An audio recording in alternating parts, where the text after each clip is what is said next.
Yo. All right, let's make this short and sweet because also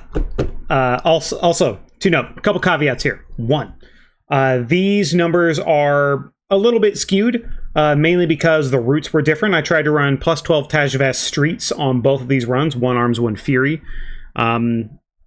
This was my Arms build. I'll show my Fury build over here in a second.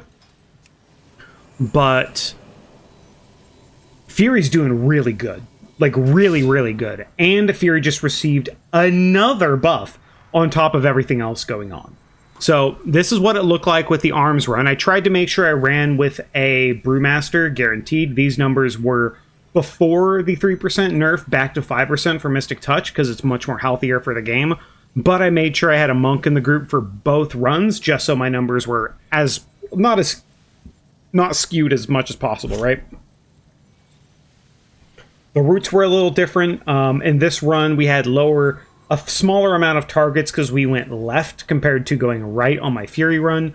So take the numbers with a grain of salt, but Fury's looking so good, man. Fury's looking so good. And we just received another 10% buff on top of Meat Cleaver. So it is now 65%. So 10% up from where it was.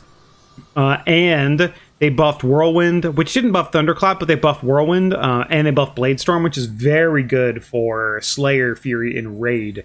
So I think Fury's just going to take over this season. I think Arms is kind of falling behind. The buffs to Bladestorm also are technically slight nerfs against Mountain Thane and Colossus specifically, because we do not use Bladestorm, we use Ravager, so Ravager is, because it's fallen behind a little bit, it's technically a nerf to those specs, but that being the case, here's what was happening with Arms. The target count was lower, so the Mortal Strikes were higher. Cleave generally would be a lot higher, but considering that Cleave is on par with Demolish, is going to mean Demolish is going to do a monster amount of damage in these keys, which is going to be really, really good.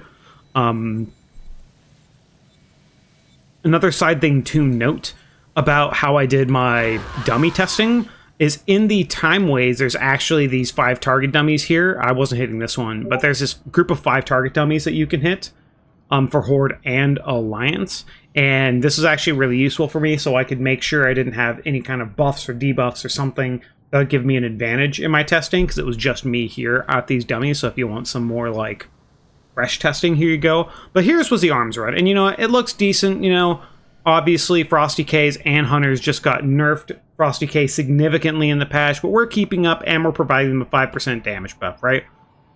However, let's look at the Fury run, and ooh boy, Fury's doing pretty good. This is before the buffs, by the way, and before the nerfs. If this run was the same as it was with the patch notes, obviously I have no idea exactly how these guys are performing. I could not speak to them, but oh boy, giving them both 5% damage and being kind of equal. Whew. Also, something other to note is that Fury is way easier to play than Colossus. Colossus has more spinning plates, it has more things that you're messing with, has more buffs to keep up, more things to think about, and Fury is just simply plug and play, hit the buttons, and it's now even better. This was done when the improved Whirlwind was 55%. Thunderclap is doing a crazy amount of damage. It's going to be buffing our Rampage and our Bloodthirst damage. But I will note, when I was doing 5 target testing here on these mobs, that Arms and Fury were kind of close, right? Colossus Arms, in an ideal environment where you're able to keep up everything, things are going well, and you're syncing your buffs, and you're using Collat with your Warbreaker and your Ravager, all of that stuff. All of that together, the numbers for Colossus Arms and Mountain Thane Fury were actually kind of close in that perfect setting. However, in a real dungeon setting, you can see the difference significantly with just how much more annoying it is to play, route variation, that kind of thing.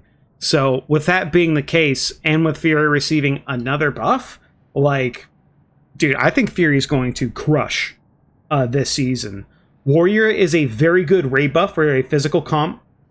Monk is already doing a good amount of damage. Like if you see in this route, this monk is doing a lot more damage than this other monk I was playing with, and even though it was the same key. So monk is doing a lot of damage. They're being buffed by Fury. Fury is buffing them. Fury is buffing other specs you would probably want to play with, like Hunter or Shaman or Feral Druid, all that kind of stuff, and still doing pretty comparable damage. You can notice that I'm actually doing even more damage to the... Like, this guy's doing more prio, but, like... Fury is looking really, really good. Fury is actually looking incredible coming into this next season, and I think people are really sleeping on it. I've seen a lot of dooming about the upcoming... Oh, Fury's not receiving a lot. Oh, these classes are so broken. But no, dude. No. Fury is doing so good. You're going to play it in Raid. You're going to play it in Mythic Plus. It is very easy. It is very chill. One thing I do like, however, in how they've kind of like balanced the specs, technically. Not really balanced, but on Slayer Fury, you're actually pressing Raging Blow and Execute way more. And on Mountain Thane Fury, you're using Bloodthirst and your T-Claps way more. So there's actually a bit of variation in the play styles between the same spec with the hero talents. And I think that's actually kind of cool. I think they've done a really good job with that. Recently, the Slayer tier set received a bit of a nerf. It kind of offsets with the Reap the Storm procs to kind of help it in AoE a little bit. But with how things are looking right now and how good Fury is kind of in a lot of places, when I'm looking at the raid, I'm honestly thinking about anything that's like sustained multi-target.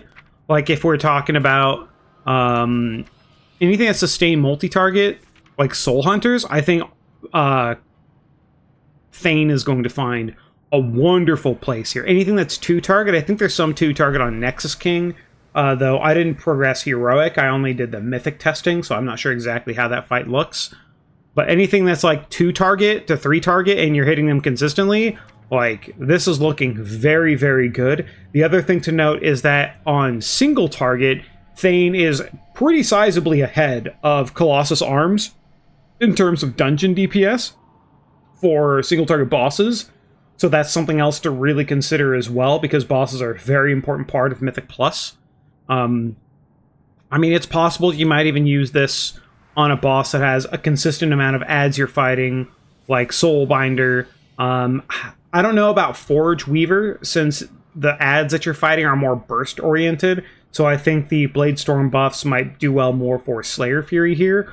But the fact that you can have Slayer Fury and Thane Fury as potential for a couple of the fights in the raid, I think is honestly really great.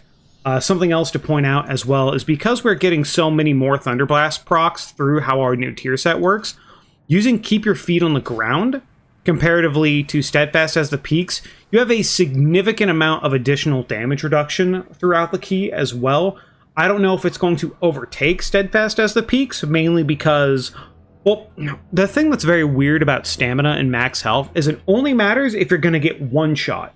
If you're not going to get one shot, the general damage reduction and throughput of Keep Your Feet on the Ground might end up being better. However, in higher keys, you still might see people running Steadfast because that additional base stamina, on top of being able to bump it up whenever you need it, might be run, but I think they're both going to be quite good. But Fury is looking really, really good. It is looking very strong. I didn't even have a Shaman in this group. I didn't have a Druid in this group to buff me even further. I think people are dooming on Fury way too much, and it is looking incredible. I would highly try it out on the PTR, get a weak aura, run your stuff. Fury's looking really, really good for both Mythic Plus, finally, and for... it's always been pretty good for Raid, so I almost wonder if it's going to receive a slight nerf, honestly, because it is... Excuse me. It is performing very, very well for a class that gives a 5% buff.